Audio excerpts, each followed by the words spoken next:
Hey, I'm filming! Oh, I didn't notice. Hi, I'm Melanie, and we're in a remote town in Virginia. Don't forget to hit that like button and subscribe to the Private Diary channel before I get on with my story. My family was quite unusual. Okay, fine, to be frank, it wasn't just unusual. It was weird. My dad was always on business trips, and my mom was a principal at a religious school. You need to learn chapters 1 through 8 by heart. This is boring! We will, Mom. How could that nerd be my brother? I asked myself that question every day. His name's Charles, and he always tried to be perfect. Do we have to wear this? It's ugly! Mom said we should always stay humble. Let's play with them! Mom told us to spend the evening reading. One day, Dad returned from a business trip with a great gift for that buzzkill. A remote-controlled car? You spoil our children too much. Toys like these are useless. What were you thinking? Come on, let Charles have some fun. Mom's right. I'd rather do something useful. That's my boy!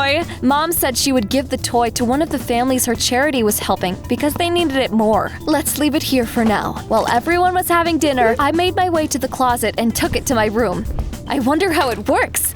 You took it without asking. I'm telling Mom. You're grounded, you sneaky snitch. I like to take things apart and invent unusual stuff. That's why I often dragged all sorts of junk that I found on the street home. This could be an interesting design. Dad's tools are awesome. I'm glad I got my hands on them. When I started school, Mom made me join the church choir. It's a perfect class for a well-mannered girl. I don't like it and I'm tone deaf. You're just not trying hard enough. One day, Charles found the tools that I kept in my hiding place. Of course, he immediately ratted me out to my parents. I'm disappointed in you. How could you steal from your own father? You're going to stay in your room until you repent. Needless to say, I didn't feel guilty at all. One day, I was looking out the window in my room and saw Dad come back from a business trip. I'm finally on vacation. That day, I pretended to regret my behavior, and Mom let me leave my room. The next evening, I saw Dad go somewhere again. He only returned by the morning. Where have you been? I was working. He was on vacation, though. The next day, the same thing happened. Where are you going? I need to go to the store. And the next, I'm taking out the trash. And then again, I want to go for a walk before going to bed. He kept leaving every evening during his vacation. And at one point, I decided to follow him. Where are you hiding, Daddy? For a second, I lost sight of him. The only thing I could see around was an open truck. What's going on here? I wanted to get closer to them, but then Dad appeared next to me. Melanie, what are you doing here? Let's go home. The next morning, I woke up very early and saw a policeman on our porch. Take this and leave me alone. What did he want? I got a speeding ticket. For the longest time, I didn't have any friends. All the kids from my school were so boring, I could hardly stay awake while talking to them. As for Charles, no comment. But everything changed when I was 10. A new boy transferred to our school. I'm not talking about that handsome guy. I meant that one over there. His name was Travis. We probably wouldn't have even become friends if it hadn't been for my mom. You shouldn't talk to him. You hear me? Why? He and his mother moved to our city last week. I asked her if she wanted to join my charity foundation, but she refused. I was at their house. That woman grows and sells some strange herbs. She's acting like a witch. How sinful. The more my mother talked, the more curious I got. You're the new guy, aren't you? Do you want to hear about the do's and don'ts of our school? The do's and don'ts? For example, you really shouldn't eat those burgers. I'm going to be sick. Told you. Travis looked like a nerd, but he turned out to be a really fun guy. We got along like a house on fire, and he invited me to his place. Wow, you have a garage? The previous owners of the house built it. Look what else I found.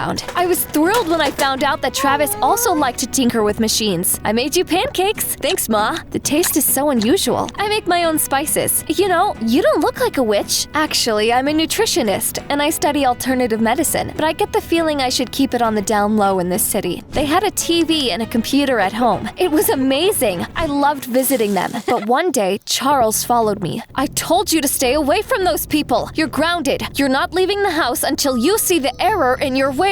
Mom locked me in my room and made me read books from the school library. You're a pathetic traitor. Mom did everything she could so I'd grow up a goody two-shoes and sing in a choir just like her. But things didn't go the way she wanted. Stop right there. When we heard the police siren, we all ran up to the window. Were those gunshots? No one is leaving the school until we find out what's going on. At one point, I went to the bathroom and saw Dad walk into the school through the back door. He looked tense. What are you doing here? My business trip ended earlier than I expected. After things calmed down, the students were allowed to go home. I went to Travis's place as usual. Wouldn't your mom be mad? You know, she's tried everything to keep me away from you.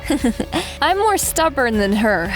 How's our baby? I managed to fix the gearbox last night. Travis's mother got him that car for his 17th birthday. It was in terrible condition, and we spent the past month tinkering with it and trying to fix it. Hey, turn it up! The police managed to track down thieves known as the Bisons. They've been operating in the state of Virginia for years and were spotted in our city today. I suddenly thought about Dad sneaking into school through the back door. He had been acting weird ever since I was a kid. It had been years now. What if he was doing something illegal? Are you alright? Travis was my best friend, and I told him about my worries. Dad works for a company in a neighboring town, but he never said which one. It's weird, isn't it? I think you're working yourself up over nothing. As for your dad's job, why don't you just ask him about it? I followed his advice and talked to Dad that very evening. He tried to evade the question at first, but eventually told me the name of his company. Here's their website and number. I decided to call them and find out everything. We cannot disclose information about our employees. I need to go there in person and find out the truth about Dad. Do you think your mom will let you go? She doesn't need to know about it. Our choir is going to the neighboring town soon to perform at a youth festival. That's my chance.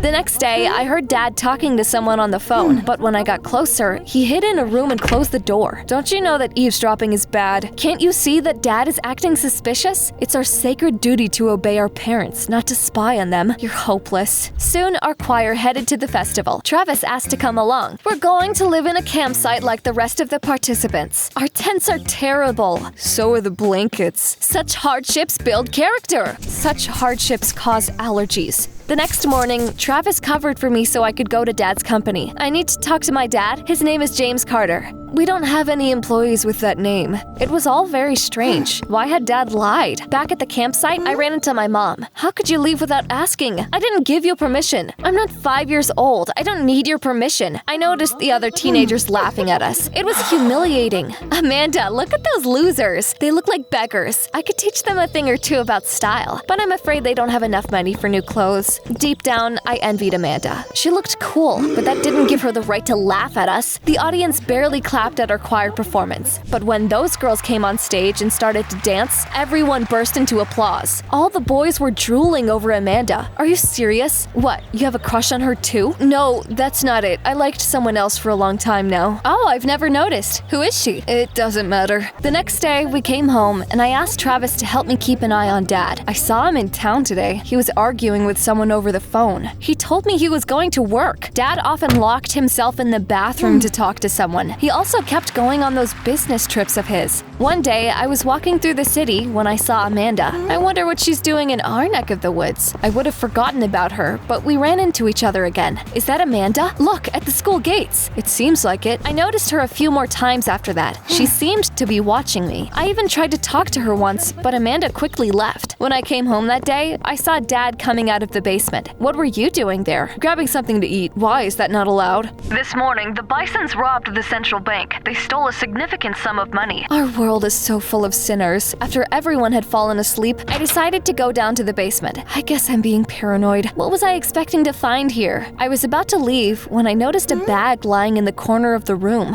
Where did he get so much money? I immediately remembered the news about the robbery. What if Dad was one of the Bisons? I tossed and turned all night, and in the morning, I decided to tell Mom about my suspicions. Are you crazy? How can you accuse your own father of something like that? Come with me and you'll see for yourself. However, when we came down to the basement, the bag was no longer there. Can you imagine? She didn't believe me. I think you need to calm down. Are you serious? How can I calm down when my father might be a criminal? Sorry, I shouldn't have snapped at you. To cheer me on, Travis suggested we have a cozy dinner in the garage. I've made some snacks for you. By the way, my spices are now being ordered by popular cafes and even restaurants. At some point, Travis put his hand over mine. At first, I hardly paid attention to it, but then he moved closer. What are you doing? Remember when I said that I've liked someone for a long time? I couldn't pluck up the courage to tell you, but it's you.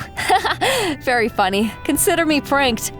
Wait, are you serious? I'm sorry, but I only see you as a friend. Okay, it's fine. Just forget what I said. Things got awkward after that, and we soon said goodbye to each other and left. The next morning, I was getting ready in my room when I suddenly saw Amanda outside the window. She was standing next to our house and filming something on her phone. By the time I came outside, she was gone. What now? I have my hands full dealing with Dad's weirdness. I wanted to tell Travis everything, but he wouldn't answer my calls. The school holidays had begun, so I went to his house. He's a bit sick. I didn't believe her. He's probably just avoiding me after what happened yesterday. We didn't talk for a week, and then it was my dad's birthday. He said he had work and left as usual. I was sitting at home when Travis called me. Finally! I was delivering Mom's spices to a restaurant. You won't believe what I saw here. Come here, hurry! Mom wasn't at home, and Charles was busy reading. I quickly left the house and took a bus to the neighboring town. When I was walking to the restaurant, I had no idea what I was about to see there. Happy birthday, dear. Dad? What's going on here? Did she just call you Dad? Don't listen to her. This girl must be crazy. We should tell the security to kick her out. She's not crazy. I've suspected this for a long time and even conducted an investigation, but I wasn't sure if I should tell you. You have a second family. There was no point in denying it, and Dad admitted that he hadn't even been legally married to my mom all those years. She knew about everything, unlike his legal wife. He was not a criminal. He was simply hiding a double life. I can't believe this. Mom always judges other people, but this whole time, she's been with a married man. You bastard! I hate you! When things got out of hand, Travis led me out of the restaurant. On the way home, I couldn't help but burst into tears. What was that bag in our basement? I still don't get it. Did I imagine it? I wanted to rip into Mom, but she wasn't home yet. Come to my place. I'll show you something. You fixed it! The engine doesn't always start on the first try. Did you hear that? Are those police sirens? The next moment, a familiar SUV whizzed by us, followed by a police car. Stop right there! A thug looked out of the car window and shot through the wheels of the police car. Dang it! We almost got them. Step back! It worked! We let the police borrow Travis's fixed car, and they caught up to the SUV. There was a woman in the car with the criminals. Mom? The principal of a religious school and the founder of a charity foundation turned out to be a criminal helping the Bisons. That news caused a stir in our city, especially when the journalists dug up the dirty truth about my family. You haven't been out of the house these days. I don't want to go outside. It feels like everyone is staring at me. How is Charles doing? It came as a real blow to him. He still can't accept that everything about our family turned out to be a lie. After Mom's arrest, his whole world collapsed. It seemed like he's going to dedicate himself to the church and study to become a priest. It was a difficult time for me, but I got through it thanks to Travis. And surprisingly, Amanda. Dad was getting a divorce at the time, and my sister got me like no one else. Soon we're about to graduate from high school, go to college, and leave this town. Things will get better, and everyone will forget all about your family. I don't think I'll ever be able to forget. Travis looked at me, and I saw the sun reflected in his eyes. He's really sweet, such a perfect friend. Or is he more than just a friend? What do you think?